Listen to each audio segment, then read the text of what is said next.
can edit that part out.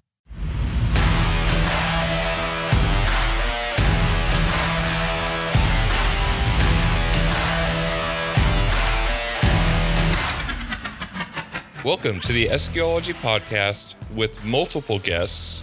We are with Ben Zimmerman, myself, Klif. Our first time to have a guest on twice, Erin Hardison, and very special Halloween guest, Mike Myers. We waited one day after Halloween, as per Erin's observation, to have Michael Myers on the show, and so it seemed pretty fitting. He also happens to be a car audio enthusiast, and this all came to us via a suggestion from an unknown person. And if this works, I am going to go ahead and play it now. Hang on, guys, to see if this works. Hello, my name is Jerry Actrix, and I was calling for the SQOLOGY hotline, and I apologize in advance if this is not the right number, because there's no voicemail answering receipt message telling me who to call. So I was just going to leave a message in hopes it gets to the right people and stuff. So I have a suggestion for the SQOLOGY podcast, and I think that's a good idea maybe to have a feller named Chris Myers maybe on the podcast. Some of the Sound Team 6 fellows that recently went down to Cumming, Georgia, and they did good in their car audio systems and whatnot, and that was nice that these folks, they won, and it'd be nice to hear what they think about their own cars, maybe get them talk a little bit about their install and their tone and how they approach car audio. I've met these fellers, Chris Myers again and brother Michael, and they're right down good fellers. And I think it'd be a good idea to have them on the show with y'all and whatnot. And that's about it. So again, if it's the right number, you probably done hung up by now, so I don't know why I about apologize. I have no sense in it, so we'll just go ahead and have you a good day and whatnot. Thank you very much. My name again is Jerry Actrix. It's Actrix. All right. Thank you. Bye. Can we trace that call? We've done a lot of scientific analysis on that call. We did star 69. We did everything. we have not been able to figure out or have any idea who placed that phone call. But regardless, we just found somebody else who has an Alabama drawl to be on the show in Erin Hardison. And we didn't get Chris Myers, but we got Michael Myers. A couple things. Obviously, I'd like to go in depth with both of you guys some on the show that we did in Georgia, the SQOLOGY show that you guys were both at, just to get some feedback and input.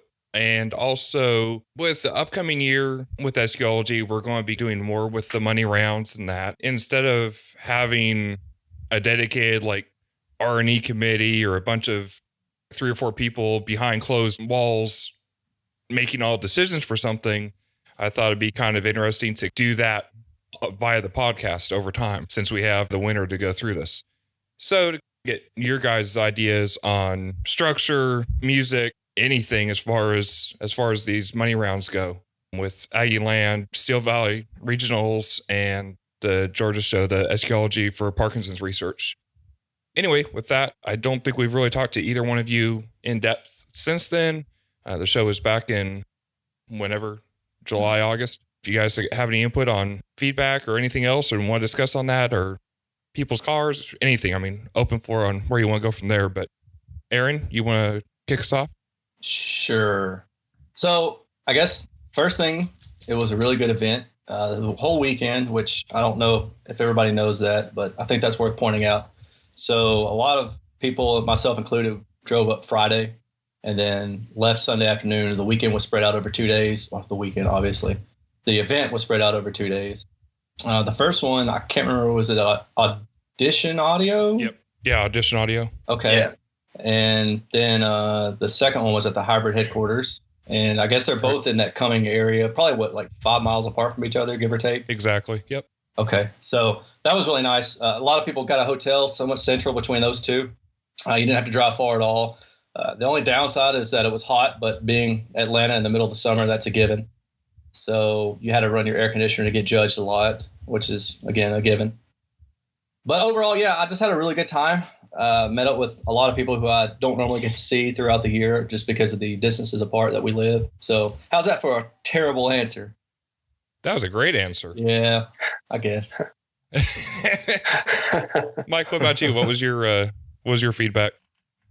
Man, I love the SQOLOGY shows. I tell you what I liked most about that show is that as soon as the judges got finished with your car, they would hop right out and give you the feedback on what they heard, things that could be improved upon, and so on, right as soon as they got out of your car. So you didn't have to wait till the end of the day or try to filter through the score sheets to figure out what they heard or something like that. Plus, it keeps it from them having to try to remember what they heard in your car hours and hours ago after they've listened to several other cars. So I really like that part about about your format. Would you say, as far as the feedback goes, was the verbal portion of the feedback the most useful for you?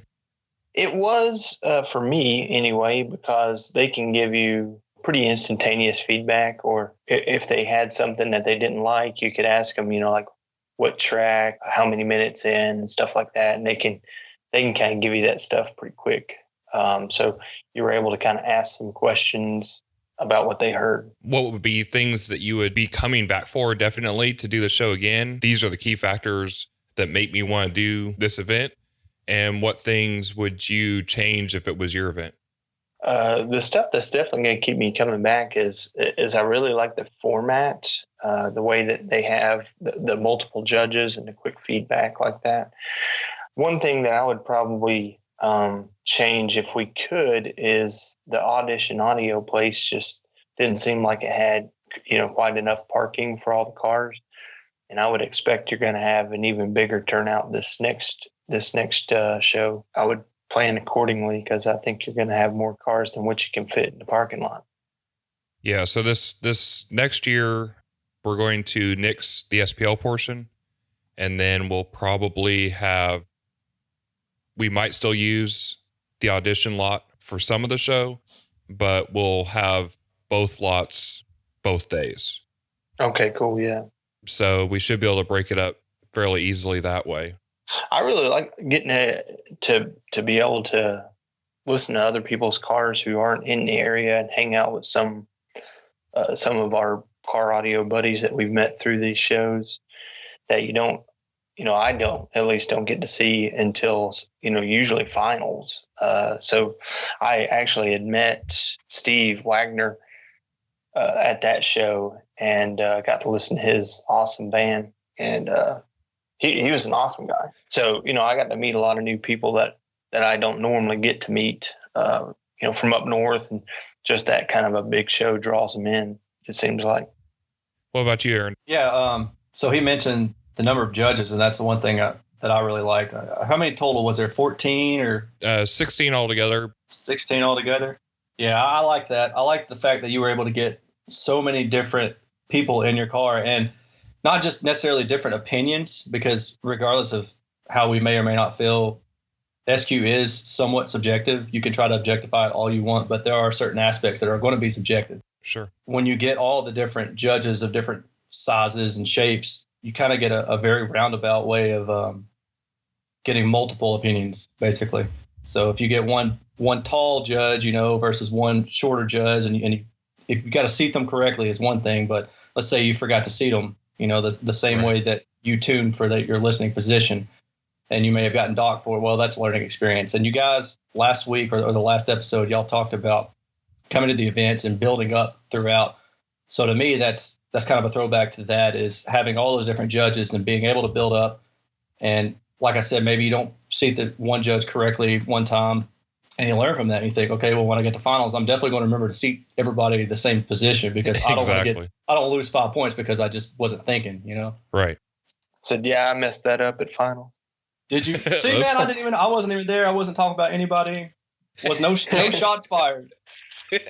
No, it wasn't really even on purpose. I was just so sick the day before. I didn't really get to get everything settled the way I usually like to. Well, that's just something that, unless you're a really seasoned competitor, I think, or unless you have somebody like that who is there to remind you, it's just one of those things you forget. I mean, I rarely remember to do that, but luckily the judges that we get, or I've gotten in the past, at least at finals, have all been, they've all been seated in that position close enough for me not to be upset about it later, Yeah. But it definitely is something to think about, especially if let's say you're a smaller person in general and, smaller than quote unquote average, right? And you tune your car by ear or by mic or however, but you tune it for your listening position. You drive to finals, you're thinking, man, this is awesome. And then you get to finals and you get a big judge in there and they're, 3 or 4 or 5 or 6 inches taller than you, maybe even larger than that, because we know some of these judges are 6'5" even, and you don't seat them correctly. Well, then there's at least 5 points out the window. Staging, you kill staging off the bat, and then tonality goes with that. So it's stuff you just got to be cognizant of. Absolutely. Mike, you're kind of representing Sound Team 6 here. And if do you want to give us a little background on Sound Team 6? Yeah, man, absolutely. Sound Team 6 was started out of a shop team, really, through the Sound Factory. Chris, the first season he had started competing back, I think it was maybe 2012, named it Team Sound Factory or something like that. And then it was just him and one other guy. And so the next year, we were going to change the name of it to something that wasn't really affiliated with the shop, because we were adding some people to the team that weren't necessarily from the Sound Factory or anything like that. So we had changed the name just impromptu at the first show of the year over at Freeze Fest to Sound Team 6. We were just all kind of sitting around spitballing ideas as to what we were going to name this thing. And at that time, the SEAL Team 6 was all in the news and stuff like that. So we're like, my wife just looked at us, why not Sound Team 6? We're like, okay, that sounds good. So we wrote it on the score sheet, and that was that. So really, Sound Team 6 is started out as just a bunch of friends from the Knoxville area. So my brother Chris, myself, our friend Jason Palmer, and we're the first people, kind of on the team. And then that second year, we added Mike Kent and Brian Lowry, and then Charles, Marcia, Justin.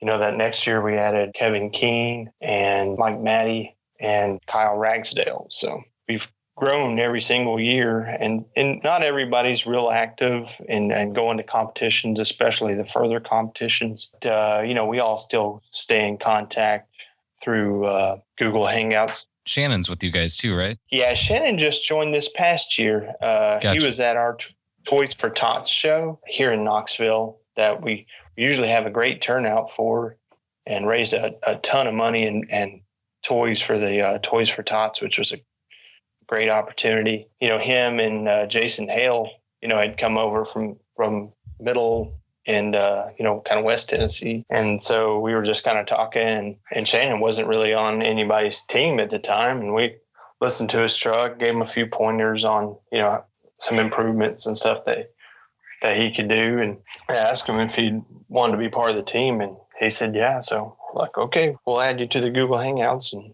that was that. Nice. That's awesome. It's great to see. I mean, there's obviously the big competitor teams like Orca and Hybrids and Arc Audio and, those guys, but it's not like these guys are getting together for dinner every Monday like you guys do, which I think is really cool. And I think is a great inspiration for others to hopefully steal your idea, because it's really neat. I really respect what you guys are doing, keeping it together. And on top of that, you guys are putting out great sounding cars that are winning. Yeah. It proves you can do both. Yeah, we kind of started it, really as just friends that like to go to car shows and listen to great sounding stereos. All of us that are on the team were into car audio quite a few years ago, but hadn't really been active in contests and stuff. And then after Chris kind of got back into it, he kind of inspired, myself and Jason, some of the others to try out a contest. We really in our area, we do a lot of the MECA contests because we like the classification system of it. It's more about how your car's built, not really your experience and stuff like that. So we really like that idea. We are really just a group of friends that love car audio. That's awesome. What's been some of their feedback as far as the events this year, how they would like to see things happen next year? And we love the SQOLOGY events. There's some of the members on our team that are talking about only doing SQOLOGY events and not really going to anything else, just following you guys around doing SQOLOGY events because, for one, really well run, and two, we enjoy the feedback. The multiple judging thing is beneficial then? Oh, yeah. I've heard that from everybody. It's a hit. Judges from different areas, even in our area, Chris, his shop does quite a few shows a year. I think we hosted 4 or 5 shows this year. And aside from the SQOLOGY show, it was the same judge at basically all of those events. So you only get one facet, of what the judging is going to be like, for you at finals or even the triple point events where they have to have three judges, through your car for MECA. So I think it's a great asset to be able to get feedback from different areas and other qualified people who respect their opinion. Erin, anything more on that topic? Not a whole lot. I was going to say too that I like the judge sheet, like how things are scored, which I haven't looked at mine in about 2 months, so I really can't remember all the details. But I just remember, I feel like SQOLOGY has more. It's hard to describe, and I may be describing it incorrectly, and I don't want to give off the wrong bit here. Let me just say it like this. So I feel like SQOLOGY is just more laid back competition, and it's more of a how do you think your buddy's car sounds, and it's not so much paying attention to the score as a number. And I say that. We also say the same thing for MECA and IASCA. We always tell people that are new to competing, don't pay attention to the number itself. Just pay attention to how you're doing compared against, somebody else in your class. But I don't know. Again, I hate to make it sound like I'm anti-MECA or anti-IASCA because it certainly is not that way. And I'm not against how they judge or anything like that. It's just that the SQOLOGY feels more like a buddy hangout, kind of a get-together vibe, if that makes any sense. Sure. Yeah, less competitive. Yeah. A big part of going in with SQOLOGY was hoping to have it as, here's an SQOLOGY meet. We all like car audio. We get together. We have some qualified people.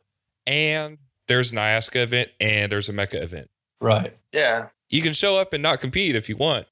Right. And the goal is to be able to do more educational tracks and those types of things to be able to have it more like that. With the show we're talking about, the SQOLOGY for Parkinson's in Georgia, I mean, the biggest deal with that was to make it beneficial to anybody coming in, because the goal is for them to walk out not winning or losing or worrying about anything, but being able to come in. If you're not interested in competing, you can do that one show and walk away with information to make your car sound better. Yeah, for sure. Yeah, I think the education portion of it is awesome and of paramount importance to help grow it and make it interesting to new people who are really interested in sound quality but just don't know how to get there, or maybe they haven't heard a good sounding vehicle or a high scoring car in their area. It's a good way for them to come and listen to a lot of top caliber cars and pick some people's brains and maybe even get some help on some tuning, all at the same place.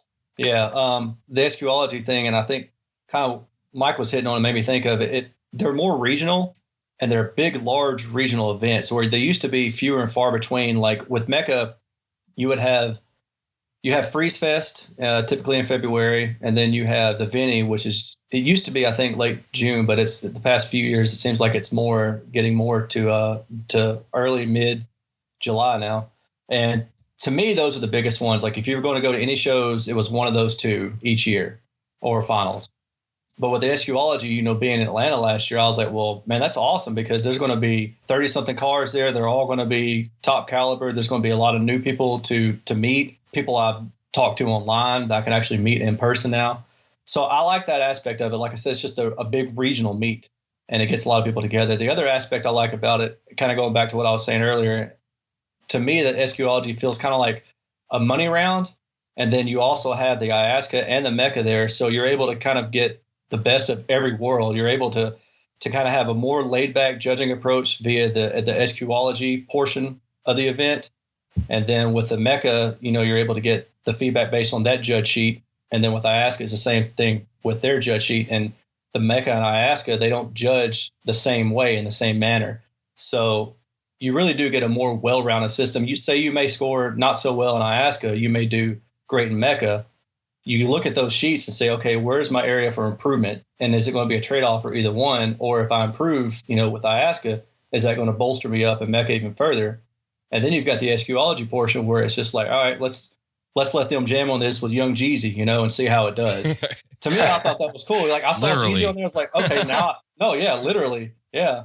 I saw that on the judges listening selection, and I thought, okay, now I got an idea of what this event's going to be like. So, yeah, I think there's a reason for that selection, though. I don't think it's just, hey, we want to listen to Young Jeezy. Oh yeah, it was much more diverse, but. In Mecca, let's be real, or Mecca or IASCA, I mean, they're not going to just jam out to Young Jeezy in your car. Now, a judge may say, hey, can I sit in your car a little bit after I'm done judging so I can listen to something else? But they're judging to a different set of music. And what the SQOLOGY, judging was judged by was a more varied set of music. So, like I said, I don't think any one is better than the other. I think it's really cool that you got them all under one umbrella, one big, huge regional event. And, you drop some money down for the weekend and you have a blast. I had a great time. It's probably one of the best shows, if not the best show that I think I've ever been to. And I'm really looking forward to going again next year. That's awesome. I totally agree. It was the best show I went to last year. Thank you, guys. I appreciate that. This feedback helps a lot. Aaron, have you been to Aggieland? No, every year I say I'm going to go, but then we wind up going to Disney World instead. So pretty goofy. And that's mostly true. So yeah, I go down there and hang out with the network. We get goofy. Between Aggieland and the Parkinson show and Steel Valley Regional, our discussion has been to make things more consistent between those three shows for the money round portion of the event. Bringing the score sheets together, bringing the music together on all fronts, it makes more of a compromise, but also hopefully, a similar experience for everybody that attends each one of those shows. That might mean some differences next year as far as the music selection, for example. The idea there was for anybody to be able to come in with a car audio system that sounds like a car audio system and have music that performs like you would expect it to. A vehicle like Mike's brother, Chris Myers, a vehicle like his that isn't the most technical vehicle on earth, but sounds hella fun when you jam on it, is going to do very well. And it obviously did because it won. But I'll say he also won consistently in Mecca and IASCA and the money round event, across the board. So there was a lot of consistency there that day on the popular vehicles. Aaron's being one of them, Michael's being one of them, Chris's, and Steve Wagner's. So going to the money round track selection. Yeah. I kind of wonder sometimes if it would be better to not let anybody know what and this is just me thinking, you just not let anybody know what the music's going to be and just have people show up, kind of run what you brung kind of deal where y'all throw music in it and you judge it based on that, Right. That's how Aggieland has been done in the past. Okay. I think Howard's doing that with Red River Shootout also. Is it? Okay. I probably should know. It's been done that way. I see it as a double-edged sword. Yeah, exactly. It gets met with some issues either way. My goal was for the entire event from start to finish to be beneficial to making people's cars sound better. If you take the time to use the resources given, then the goal was for you to be able to show up to the event with the best possible sounding car tuned for what was happening at the event. And then hopefully be able to go back with the feedback you get from that, go back to the music selection and be able to build on it. With that event, we want the entire experience to be making a betterment of the competitors' vehicles, whether they compete or not. No, I think right there, kind of a say no more, because I think you raise a really good point, is you present to the competitors what they're going to listen to. They do their best to try to tune their systems, not necessarily to that, but based on that information and try to eke out the best system they can. And then when they go to a show, they're not blindsided by a comment. They're not going, well, what does that mean? I don't know how that relates to the song because I haven't even heard it yet. So That's a really good point. Actually, I think that alone is enough reason to let people know what they're going to be judged on. So yeah, I didn't even think about it. That was part of Chris's success. You know, that was key to his success at that event, because as soon as the track listing was released, he sent me a text. He's like, "Man, have you seen the tracks for this thing? Like, it's Was that a good crazy. thing or a bad thing? I thought it was awesome, dude. I saw Put On and I was like, oh yeah, I wish I had my IB15s in the car, and I'm putting them back in now. Thanks. But yeah, that was part of the reason why, you know, he definitely paid attention to the track selection. We just we downloaded all the songs. We're like, well, let's see what they're listening for. And as soon as we played that I Put On song, we're like, oh man. So the cars that are trying to do everything out of just like some 8-inch mid basses in their doors or something like that, it's going to have a tough time with it. They ain't going to hit that 25 hertz. No. It's also more relevant to the industry. I mean, if you think about customers that walk into shop stores, they're listening to real music. And, it kind of makes sense that we make our cars do what a customer wants to do. I'm going to have to Zach Morris this and put a timeout. Did you just call Spanish Harlem not real music? Dare you, sir. All right, Tom in. More popular, commercially available music you might hear on the radio. Right. Okay. Yeah. Details. Right. That's right. If we want to get serious about it. There we go. Did you really? Yeah. Did you really? That third note. See, everybody tries to tune that out, but you got to leave it in. Yeah, but it's at 72 hertz, so you have to. It's a bloom. Well, and it is louder. Purpose. Right. That's what I'm saying. See, here's the problem: is that everybody goes back to it was a Katz who wrote that article on Spanish Harlem. I remember that. Yeah, the engineer for it. His whole point was that if you're just using bookshelf speakers, then you're not hearing everything, and that you need to be hearing 3 notes equal when you're monitoring the system with that song. And everybody took that they should be exactly equal. But what his point was is that you need to hear the first 2 notes. Because on a lot of monitors, like if you're using Yamaha NS10s or whatever, you're not hearing the first 1 or 2 notes because they don't dig that low. Right. Well, an acoustic bass also, by its own resonance, will amplify certain frequencies and notes more than others, so that it's not incorrect for that to be the case. And even then, if you put it on a spectral analyzer, that third note is louder. Right. Yeah. Yeah, exactly. Yeah. Now there are some cars, and 70 hertz is a typical frequency in a car to kind of bloom up like that. Right. So there are some cars that hit that third note and it knocks you out of the vehicle. But if you try to fix that third note to the nth degree, then you've just lost all the low end of your sub bass or mid bass. Yeah. Right. Lost some life. Right. It's not a good idea. Yeah. Tuning note. I mean, that's right where cabin gain starts to come in play. Absolutely. So, yep. Yeah. So let's talk about that Jan Jeezy track where it starts at the bom bom bom bom. Should all those come across equal? Those should be all perfectly equal. Yes. All right. That was my assumption, and that's what I've been tuning with. Because I tuned for Jan Jeezy now. Well, it's a great song for that because it hits all those tricky frequencies, and if you can get that song to play those low notes at equal perceived levels, then you're really close to having it. Yeah, no, I agree with that. My favorite line in that to this day is the was it top back, hat back, ain't nothing but a young thug. 8Ks, need to join the gun club. I'm like, yeah, man, get it. Whenever I listen to that song, man, I just want to go rob somebody. With a southern drawl. I know it, right? So now I got to pull that off the track list. Man, I'm just kidding. That song is awesome, though, man. First time I heard it, I was like, oh, that song is bad. I don't think I've ever listened to it to the point where the lyrics come in. I think I've always I only listened to the first 20 seconds of it. I didn't know there were lyrics. That's a summer. Well, you got to have a subwoofer, so. Shots fired. I'm just kidding, man. On the score sheet, we kind of reviewed this some last week, but there was 2 score sheets for the SQOLOGY money round portion. One judge would be the spatial judge covering imaging and staging, and they had their own score sheet, which also, like we covered previously, has a 1 to 10 listening enjoyment number, which is basically the only number on the score sheet. And then so they had their imaging section, which also has which tracks to use for the imaging, which we use the Emma tracks for that because they're really good at nailing the imaging.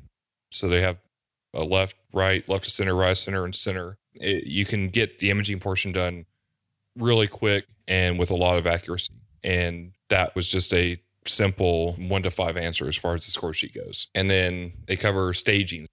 For example, in width, then there would be 6 check marks that the judge could hit. And going from it has mono sound to extending beyond the vehicle boundaries. And then the judge could check it meets the vehicle boundaries or falls short of the vehicle boundaries or is severely compressed. They could use those examples for that. And that went through height, ambience, depth, and distance to stage. And then on the tonal side, it had broken up between... Sounds like crap.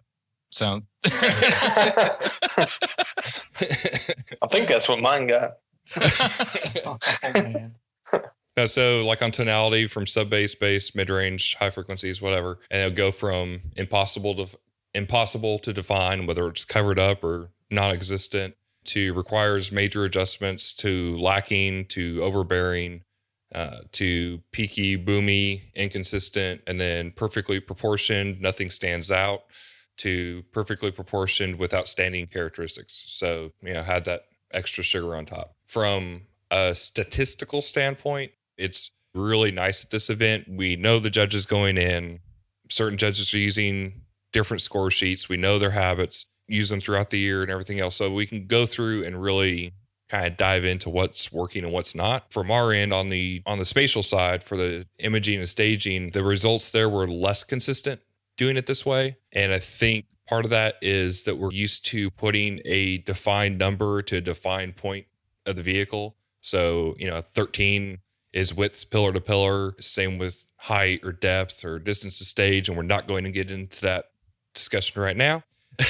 But man, for the most part, judges seem to be very comfortable with numbers when it comes to imaging and staging.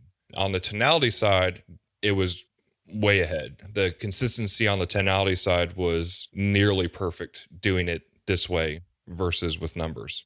I've even noticed show to show with using my own scoring, for example, my baseline might change, on tonality. A good car might be a 15 one day and a 13 or 14 another day. And that's one of the things I'm trying to find some answers to make it more objective and consistent, because we all, I think, want that. For tonality, it really helped pointing some definition on it. But for the staging and imaging side, not so much. So it seems like a combination of the two, or being able to dial that in a little bit better, is definitely beneficial. But again, that's where asking for feedback here. Again, I kind of like having this format to be able to do it publicly, so people aren't like, well, what are they doing behind the scenes? Because that's, what's the point? Yeah, I agree. Yeah, I think that caught my attention was that you said the imaging aspect was more varied. And yes. So personally, I've always found it's more objective, at least for me, to judge imaging than opposed to tonality. And I maybe that's just because I haven't really focused on, I guess, quote unquote, judging tonality. But for me, it's like for imaging, it's either in the center of the acoustic boundary or whatever point you define center as, or it's not. And it's either, left is left and left center is where it should be, or it's not. So I think you probably get into differences more between the physical sizes of the judges. So that's what I was going to mention maybe after that, was the whole listening position talk earlier. That just kind of struck me as interesting, is that would be where the variance is. And is that due to, would the judges all agree then that it's easy for them to objectively judge imaging versus tonality? And let's say that they did, then does that lead you then to believe that the differences are based on listening position and how they're seated? Maybe it adds more credence to that notion, or I'm just kind of curious how I don't know how that works out. What my intention with that statement was regarding this score sheet. So the judges using numbers on the ISCA Mecca score sheet were more consistent than the judges using words with the SQOLOGY score sheets. Gotcha. Yes, imaging and staging is more objective than tonality, but I think that brings out the benefit of putting tonality into words for judges to pick. Okay. Just because it's more abstract. Whereas with the staging and imaging, the words worked less well than numbers. So that was more my point there. It wasn't necessarily with the judges being consistent. It was an inconsistency caused by the definitions. That makes sense then. So that's a learning experience is what you were saying then. Okay. Right, exactly. I think you actually said that, so I just didn't catch it. Going forward, I think the best combination is having tonality put into words and then choosing that, and then the staging and imaging in numbers and letting the judges do what they're used to doing there.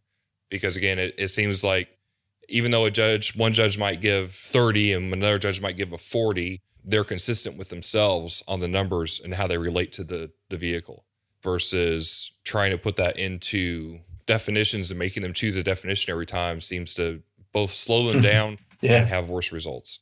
And again, the whole depth and distance stage thing is a difficult conversation. Not as much as linearity. Man, that one's I'm more scared of linearity than I am depth. So I didn't have linearity. That was my question. Yeah. I had balance, and I defined that. And I think that was one thing that actually worked. I had low level, normal level, and high level. My definitions there went from extremely imbalanced. Instead of calling it linearity, we called it balance. And then went from extremely imbalanced to disproportionate and boomy or harsh, to lacking fullness and musicality, to natural and well proportioned, to perfectly balanced and lifelike. And I think calling it balance and putting those definitions on it seemed to bring a lot of consistency together there for that portion of the score sheet as compared to calling it linearity. So I got a question for you about that then. Are judges using an SPL meter to set like the level? And I realize this is worded like it's a trap and it's not intended to be. It's me asking because I couldn't remember. And if they aren't, then I've had this conversation with a few people a couple different times, is that maybe there needs to be more of an effort to, use like an SPL meter, like the Dayton IMM-6 that plugs into the iPhone, to kind of calibrate a level and then judge based on that. That way, everybody, it's always the same. Right. I mean, I don't disagree with that, but I think also depending on a lot of variables, what low level and normal level and high level is going to be different to different people based on their listening preferences. If I listen to high level with some unnamed judges at their high level, and that's gotta fail. That's where that conversation originated from, is because some people were saying that some of these guys, will listen crazy levels and then others won't. And it's like, there maybe needs to be some kind of consistency there. And I was thinking something as simple as playing like, a 1K, not a tone maybe, but like pink noise between like 5 and 1500 hertz or something like that, 500 and 1500. It's just something, some kind of way to objectify it, use a SPL meter, say, all right, I'm at 80 dB, between this band. Now I'm going to listen. I think Iasca does that. I just wasn't sure if you guys did that or not. So what I did was I have a calibration. I just call it the calibration track at the beginning. And it's a series of variable level peak noises, low, normal, and loud peak noises. And then it has some variable test tones in there, the judge to be able to hear. And the idea is for them to set each car with that, not necessarily to a number, but again, to what they hear as loud. So that way, at least they're consistent from vehicle to vehicle. And the other issue is it would require the recordings to be normalized from one to next, because if you set to -3 or -6 dB peak noise in a car, and then you listen to some of the Mecha tracks, you are not going to be able to hardly hear some of them because the record's so low. And then you put in some Iasca tracks, or you put in some normal music, especially if you put in some commercial music, you're going to be blown out of the car. In order to do that and do it right, it would require that thought process to go through every bit of the music that's used. And with Mecha, for example, they have so many alternative tracks and so many versions of those alternative tracks. I mean, there's literally no bounds to how many tracks there are to use in Mecha, and none of that is standardized to any system. So it would be one of those things where maybe you could do it for IASCA for a standpoint, or, obviously with the SQOLOGY standpoint, to be able to do it. Here's these tracks. If you play this peak noise and you set it to this decibel level, and then you play the next track, it will be at low level. The next track will be at normal level. The next track will be at high level. Don't touch anything, kind of like the IASCA disc was trying to do. Yeah. The old one, especially, where, set this level to a normal listening from a passenger talking in the right side of the car. And then you set that to that. And then the next three tracks would play. Unfortunately, I don't think anybody knew what to do with that. Because you're listening is like, okay, all kinds of sounds like crap. Okay, different crap, louder crap. I've been there. Nothing stood out to me ever. And that's why, like in this case, I actually used 3 completely different tracks for the balance. I used one track for low, another track for normal, a different track for high, just because those songs all have variables that work well at those levels. So the idea was, listen to this at a low level, and it's a song that sounds good at low level. And if it doesn't sound good low level, then it's not good. Same for normal and high. Well, it wasn't a matter of comparing how the song sounded to the previous level. It was, how does this song sound at this level? So it was a different way to approach it completely. Yeah. I was just throwing it out there because, like I said, a couple of people have mentioned it and stuff like that. So, and what you said a minute ago kind of made me think about it. So what's your idea of listening position? Oh God. Oh man, you have to ask Steve about that. He wrote a novel. I was like, I'm not touching that one. I'm out. Y'all figure. I'm still trying to figure out if we're going relative or absolute boundaries. I mean, we touch this one every year. The way it's intended in the rules now is, in my opinion, the best way to do it. And that is that the listening position is a hard set number on the vehicle. I mean, it's the same way I did on the SQOLOGY score sheet. For example, I called it distance to stage, and the definitions were all like everything else in the staging scoring was relative to the vehicle, not to the listener. Mm-hmm. So I believe Emma does it the same way, was whether it extends beyond the windshield, it's at the cowl, mid-dash, at the front of the dash, at the steering wheel, between the steering wheel and listener, or at the listener's position. Obviously, if it's behind the listener at that point, then I'm not going to put a number on that. It's more like at the listener's position minus, and the sub pulls to rear, and that's as bad as you can get. The distance at that point, all being based on physical boundaries of the vehicle.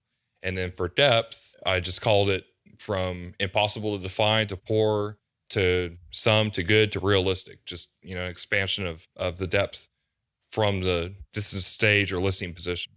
My issue with it being relative to the listener is that you're always going to have to fight the physical boundaries of the vehicle at least you should have to fight the physical boundaries of the vehicle to do things. So, to get a better listening position, that should require different locations of your speakers, theoretically. More vehicle based. Yeah, I mean, but if you can add points to your score sheet by simply moving your seat, I don't think that's a great thing. Yeah. In that case, then you can kind of put the speakers anywhere and still get a great listening position score because it's not defined on the vehicle. Now, depth shouldn't be defined on the vehicle because it depends on where the listening position is starting. Right. So if my stage is starting at the front of the dash and I have good depth, then it should get a good depth score. If my listening position is starting outside the windshield and it has good depth, then it should get a good depth score. That's not usually how it works. Usually the better the listening position, the worse the depth. But there are some vehicles out there, Mark Eldridge's, for example, which is probably the only vehicle I've heard that can score, over 20 points combined for those two categories together, because it had the listening position outside the vehicle and then it had great depth beyond that. Very few vehicles have I heard do that. But that's my argument for the way it's written, is because your variables for staging should be based on the boundaries of the vehicle, and depth is what throws that off because it's an abstract based on something else. I think it's a lot easier for new people to understand too. So people that are just getting into sound quality for the first time, or just trying to understand the rules and what they're listening for, it makes it much easier to teach them off the boundaries of the vehicle. Like your width, if it goes beyond this point, it's great, or if it's well inside of the pillars, it's a score, and so on and so forth. Absolutely. Yeah. And Mecca's another wrench in it because they only have depth. And what is that? Yeah. To rehash what you guys have already said, I agree that, at least in my opinion, that the car should be judged against the car itself and not against absolute boundaries. I mean, if you take a small car versus a large car, in terms of relative boundaries, they could do the same. But the large car obviously is going to be physically wider, so it's going to sound physically wider. Assuming that normal cases, we're not talking about like Mark Eldridge, and I agree that his car is the only car that I've ever heard do what it does. I mean, to exceed the boundaries of the vehicle the way it did is just, I don't understand it, man. Absolutely. But yeah, I agree that staying relative to the car it makes the most sense, at least on the competitive scale, and try to keep things at an even keel. And to me, when you start talking about listening position and stuff like that, I just think of it as terms of front of stage, back of stage, depth is between those boundaries, right? I mean, between the front and back. And that's simple as that for me. So when you get into, how far away you are physically from the stage, I think that kind of throws in an absolute term into a relative comparison for everything else. Yeah. Everything else in the car is relative, width is relative, all that stuff. So I'm with you guys. And I can't remember what Steve's position was. I think Steve came at it maybe more from the aspect of making it more of an absolute term for listening position. So I would really need to kind of chat with him to get an understanding of what he thinks about that more. But yeah, just in my opinion, it's relative. We probably need to get him back on here too to discuss that, because he posted that like half an hour before we were getting ready to record. So I was like, well, no, I'm not going to touch that one right now. I think his he's looking at getting it where if you, for example, build that van and you have 6 foot of path lengths, then you should get credit for that. In my opinion, is that you should. Yeah, and I think part of the reason behind his post also was because he had seen some inconsistency in the way they scored. Yeah, that's right. Well, I think that's one thing that he was coming at it. He was unsure of how things were being graded, I guess, based on some of the wording. So, well, and the problem with that is that, one, a lot of judges have a misunderstanding of how depth is scored. So the listening position, I think the judges all get. The issue is the way the rules were written over the past few years made it appear as if depth was also a hard point on the vehicle. So, here's the vehicle and here's a sideline and here's the numbers on the car, and judges were taking those numbers on the car as an absolute. So then, if you had, say, a listening position of 12, and then I was hearing the depth out to, the front axle or whatever, then they were also writing at 12. The problem is unless it's Eldridge's vehicle, as far as the vehicles I've ever heard, there's not a car that can score like that. Most cars, should be between, typically are between 9 and 12 for listening position, and then between 3 and 7, maybe 9 for depth. Unless your sub pulls back. Right. And then you lose 2 points. Right. And some judges write that on the score sheet. Some judges don't. Yeah. And that was another piece of what Steve brought up, was it's also written into the rules that if you're already at the lower end of the scale for the range of your depth or listening position, that you can't be docked those full 2 points for the sub. Which at that point doesn't matter that much, right. Yeah. Yep. And I agree, but yeah, and the other problem is that different people hear depth differently. Some people expect more depth and are used to more depth, and then judge average vehicles lower. Other judges may not have a good idea of how to score depth. It's an abstract thing, and it's the hardest thing on the score sheet on the staging and imaging side of things to do. Width, we are designed to hear left to right. Width, anybody can hear width. I mean, I've given how many hundreds of demos like you guys. I think it's a consistent thing that anybody can get. Height is a little bit more abstract, but we're designed to get height. There's the cheetah and it's coming from there. And he's in the tree or he's not in the tree. I mean, we can hear that. Depth, we use our eyes for depth. Right. We don't use our ears aren't designed for depth. Right. I can't hear something. I can, except for amplitude. I mean, if it's quieter, it's clearly but you still have to have away. relative amplitude. Yeah. Right. It's you'd have to have something to compare it to. So everything at that point on the score sheet, if a sub is 4 or 5 dB too hot, I mean, you're going to hear it in the rear, and that's just, again, like you're saying with amplitude, I can hear that front to back. But hearing front to layered more front, that takes training and that takes experience. And it takes the right track too. It takes so much in a car to make that happen. I would say majority of the cars I listen to don't have that 3-dimensional depth. So I think they should score. You've got it or you don't. I think there just needs to be more education about it to everybody so that the judges know what to do and the competitors know how to interpret that. Getting 12s all year for depth and then getting a 4 for depth at finals doesn't necessarily mean that the judge is wrong. Gotta look at the scenarios here. I think, again, just where we need better definitions and better education out there for everybody to kind of grasp. And that's it. I mean, that's why this venue with the podcast is so great, because you can kind of talk through those things and think it out and then get people's feedback. Yeah, I agree. It would be cool if this podcast aired between now and the time that they release updated rules, in case anybody on the committees happen to hear the podcast and want some feedback. Should air next week, so it should be good though. Hey, sweet. Cool. Ben, do you, since I can never remember the number, 575-347. What? Start over. If you want to leave a message like geriatrics, call our toll-free hotline, which actually isn't toll-free unless you use a cell phone.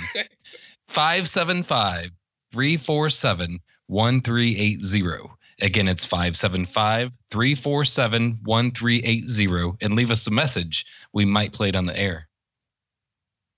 And you can get the ShamWow for just $19.99. Not one, but 2 ShamWows Ben will send you if you leave him a nice message like geriatrics. And they'll increase your Jerry. depth of stage. Jerry's awesome. Jerry. I hope he calls back in one of these days. He just might. Pretty cool. He just might. He really liked Chris. There was another caller on the end of, what was that, Steve's podcast? Yes. That was another interesting caller we had.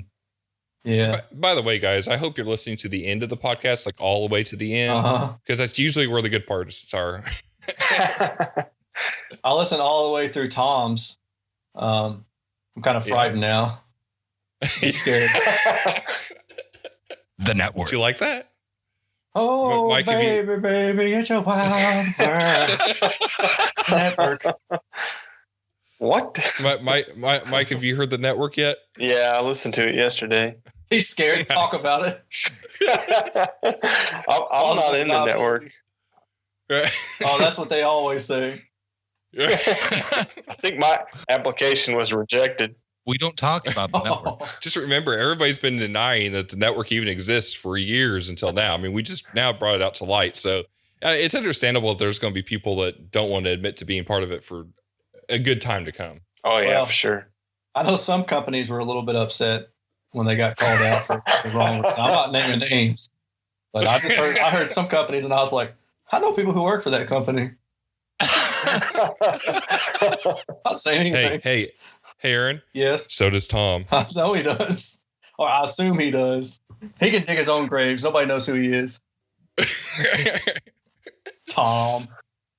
And so everybody knows it total coincidence. It is not Tom Myers. I just wanted to throw that out there. Yeah, I was going to ask. I don't want him to be like dug up in a shallow grave somewhere in Chicago. I started out that phone call with the interviewee and I said, okay, we have to come up with a name with you. We're going to disguise your voice. You have to have a name. And he came up with Tom, and then there was a last name to it, which Klif omitted. But I just knew everybody was going to think it was Tom Myers. It was not, just so you know. Tom Green. So yes, there was a different last name to that Tom. If y'all are well enough connected in the network, then you might be able to figure out which Tom it is. But I couldn't air that. Is it Tom Myers?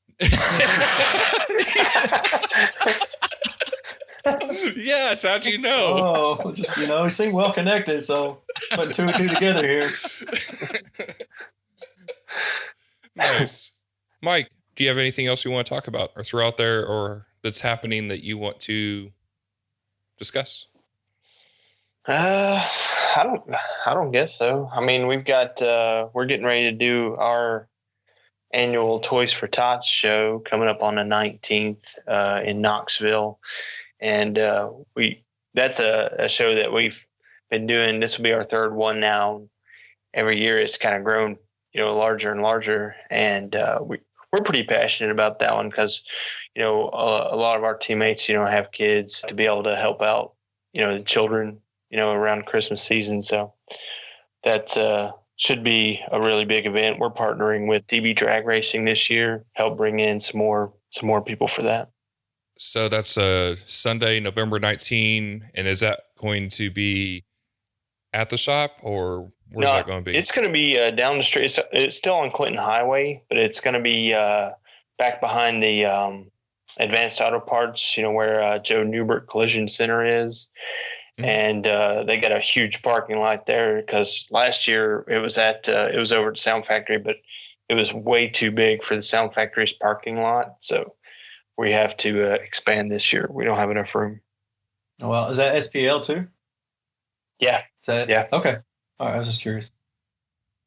Yeah. And so everybody knows this is in Knoxville, Tennessee, November 19, and this will air in time for you to make it there. So don't use that as an excuse. You guys always do an awesome event there, even if Alan goes live and wakes me up on Sunday morning. I like Alan, man. He's super enthusiastic. He loves Mecca. Is that the guy I saw doing Facebook videos for finals? Yes. Like a day or two before the event. Yeah, that's funny. Right. I've never met him. That was funny. Hey guys, Alan, we're here 48 hours ahead of time, and I'm jacked up on energy and cocaine. I'm ready to go. Oh, that's funny. What's his wife's name? I think they have a shared Facebook account. Heather. Yeah. Oh, okay. No. Okay. I got you now. Heather Allen Schaefer. Yeah. Okay. Now I got you.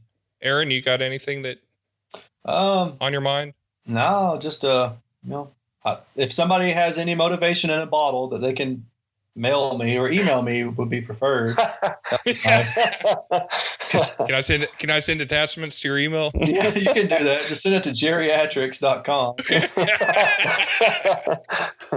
I gotta start working on my install one of these days, and I can't get the motivation between Halloween decorations and Christmas decorations. Did you are you still using the same vehicle, or did you take everything out, or I'm vague on the details? Dude, I'm still using that same vehicle. I've come close to getting rid of it a couple times this year. Mike and I actually had a conversation about this, like 2 months ago, I think? Yeah. And I was saying how I would love to get rid of my vehicle, but it's been paid for forever. And, if something stupid happens to it, like somebody bumps into it, I don't get upset, and plus I need to save for college education and all that jazz. Not for myself. I've done that once. I'm not doing anything. Wish I could get that money You're back. finally going to get educated? Yeah, I was excited there for a second. I'm going to get educated. Tell you right now. But no, yeah. In all seriousness, if somebody could mail me some motivation in a bottle, that would be really appreciated. Cool. But no, I do plan on competing next year. I haven't competed regularly in probably 3 years, I guess. The SQOLOGY was the first show I did, I think, in almost 2 years. I was going to say that was the only event you did last year or this year. It's just, my daughter's getting older and I like to be at home a little bit more now than I used to be. And my wife works weekends, so it's always a balancing act between those two. So for me, it's just trying to find the time. But I actually do plan on getting back out there in the lanes this year and representing Team Audio X and Team Audio Bros with my buddy Steve, And yeah. Dude, yeah. Nice. It should be fun, though. I'm really looking forward to it. Absolutely looking forward to the SQOLOGY meet in Atlanta. Wish maybe there was a couple of them a year. That would be really cool. Hint, hint. I'm just traveling to the high. Man, that one event about kills me. So, dude, it's because it's hot. Right? I don't even get there till like Friday. Oh my God, it's so hot. Hey, how many SQOLOGY events are you guys going to do this season? Shh, We can't say yet. Sorry. Kind of can. Definitely doing Aggie Land, which we're going to be being more involved there this year than we were last year. And then the hybrid show in Atlanta, and then Steel Valley. So those are going to be the main big events that are really going to be tied together. We're working on doing something special for if somebody goes to all three of those events and does well, then having overall finals, quote unquote, for them as well. I saw you mention that. That sounds really cool, by the way. It's one of those things where a lot of people try. I mean, good grief. I think between those three shows, people drove like 90,000 miles, the competitors. And then from there, we're going to do a smattering of local events, not necessarily announced a year in advance like we did this year. We're definitely going to do some local events such as Sound Factory at Mike Myers, at Chris Myers' shop there in Knoxville, Tennessee. And then we might do one again at Audio Specialists here in Clarksville, Tennessee. And then we're looking at possibly doing one at Steve Cook's shop. Whoa. That's like 45 minutes from me, so I'm pumped. Bam. And then we're looking at doing a few in Ohio, possibly. But again, as far as the schedule goes of SQOLOGY events, I mean, the main three are going to be Georgia, West Virginia, and Texas. Those three events are going to be just because, I mean, each one of them has anywhere from 30 to 50 competitors. We have the multi-judges there. It's each one of those has at least 6 judges. Each one of them has a money round.